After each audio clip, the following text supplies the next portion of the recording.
You ask Tiger to calculate. This deals with finding the midpoint between 2 points.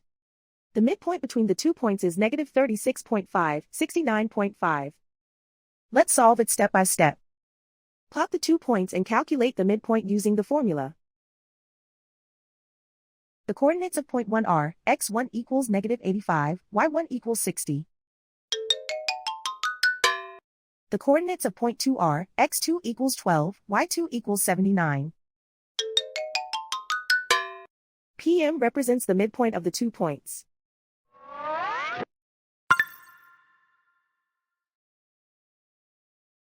Use the x values in the midpoint formula to find the midpoints x. x1 equals negative 85. x2 equals 12.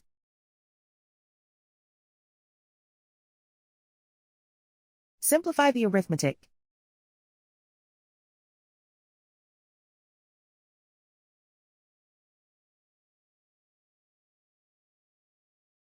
Use the y values in the midpoint formula to find the midpoints y.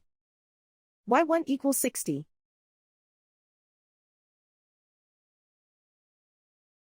y2 equals 79.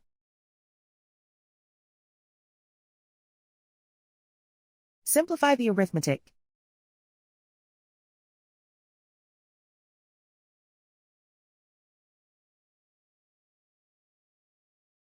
And so, the midpoint is negative 36.5, 69.5.